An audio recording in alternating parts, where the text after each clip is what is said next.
சட்டி வச்சுக்கலாம். கடலெண்ணெய் ஊத்திக்கலாம். வறுத்தெடுக்க தோசைகளை வச்சுக்கலாம். சொந்தங்களே, இட்லிக்கு கோழி குழம்பு. ஆடி என்ன குண்டா கொதிக்குதாட்டு இருக்கு?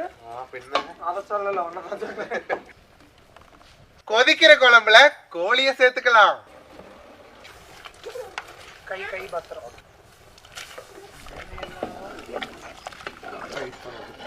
ஜிகு ஜிகுன்னு ஜிலேபி மீன்.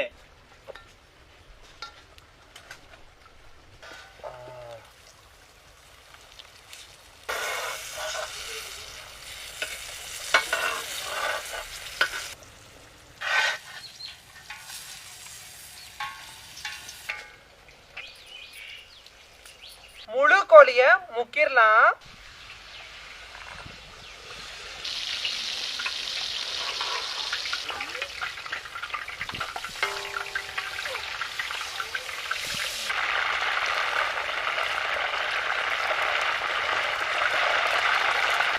என்னடி ஒரு நம்பி வந்தாங்க இல்லையா? மத்தியான கைக்கே வர மாட்டேங்க.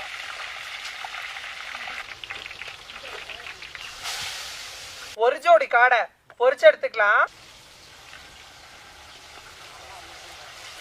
தலைவர் நல்லா வெந்துட்டாரு. மத்திய வறுத்தெடுத்துக்கலாம். நம்ம வெறுமனே மீனை போடுறதோட இப்படி பரட்டி போட்டா டேஸ்ட்.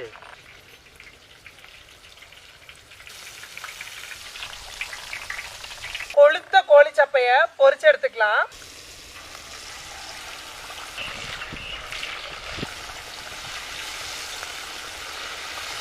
ஒரு 10 வருஷத்துக்கு முன்னால குத்த வச்சது இன்னமும் அந்த மீனை கின்றா.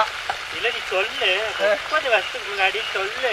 இல்லக்கா, நீ அப்படிலாம் சொல்ல மாட்டேக்கா.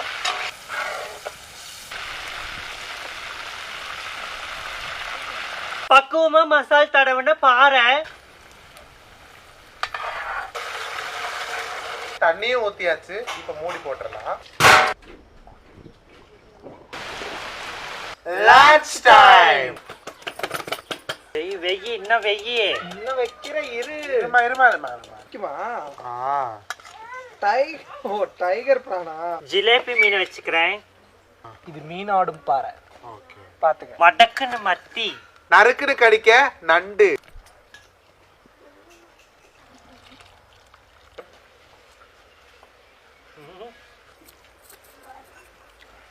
சும்மா கோழி கொத்துற மாதிரிலாம் கொத்தக்கூடாது. எடுத்தமா அப்படிமா வள்ளு வரணும், அள்ளு திங்கணும்.